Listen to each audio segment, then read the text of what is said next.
Stressful Training's workout day for Tuesday, January 12th.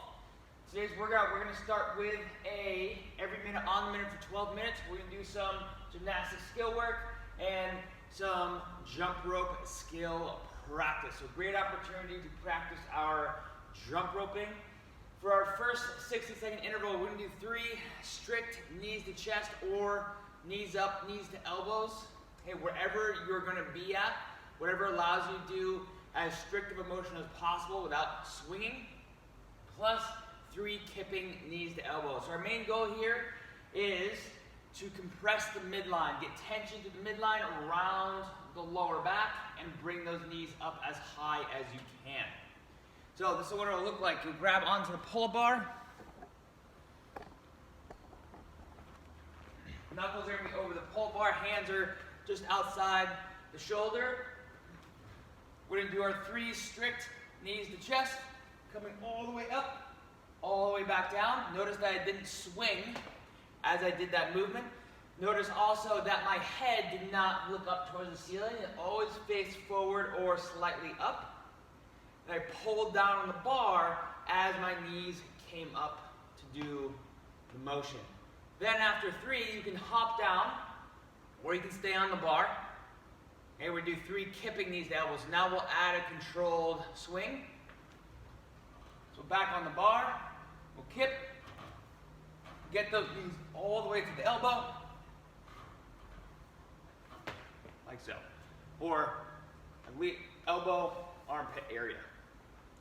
From here, we're then going to,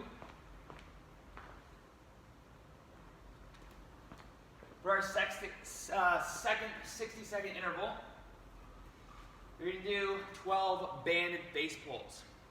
So banded face pulls, we're going to attach a band to a post or a door frame or something similar.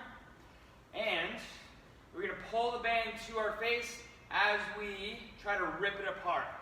So the motion will look like this. My hands are here with the band.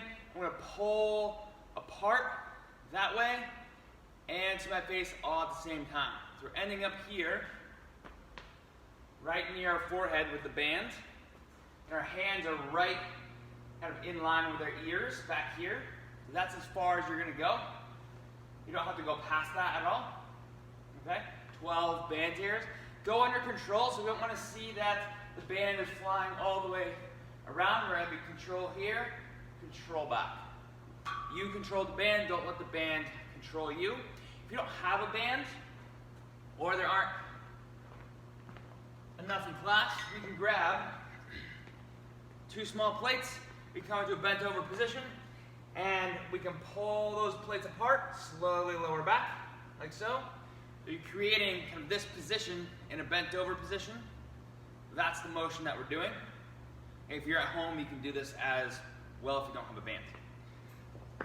Then our next 60-second interval is our double under or triple under practice. What I will mention for the double under or triple under practice is get your jumping height first by bouncing up on the toes versus bringing the knee towards the chest or the ankle towards the hip.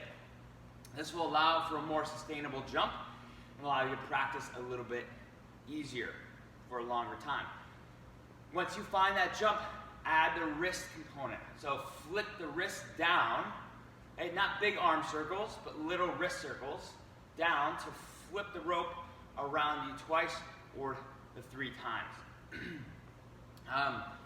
Keep your hands in front of your hips. That way you don't end up whipping the rope and your hands come behind you and it skips on the front of your toe and you miss the rep.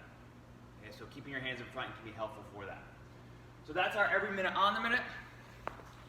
Then we'll go through our conditioning portion for today. It's designed to be a paced AMRAP.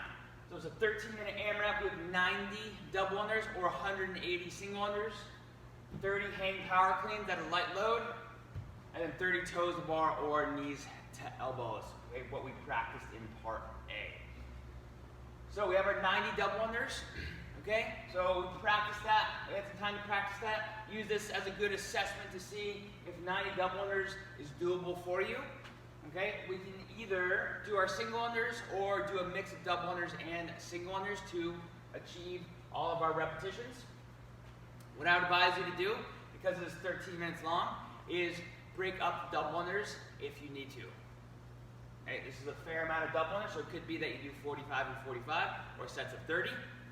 Okay, taking a 10 to 20 second rest in between.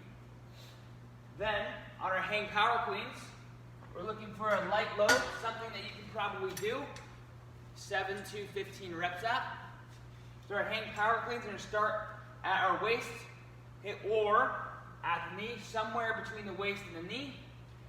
Okay, we're going to bend the hips to the knees. We're going to pull the bar to the waist. We're going to launch, then pull the bar to our front rack, and come underneath the bar, landing in this position with our elbows in front of our shoulders. Then we'll stand to complete the rep and reset. When you reset and go for the next rep, come back over the bar, rebend your knees so you can reload the legs and go back for the next repetition. So you'll notice that between the double unders, the hang power cleans, we'll be grabbing onto something.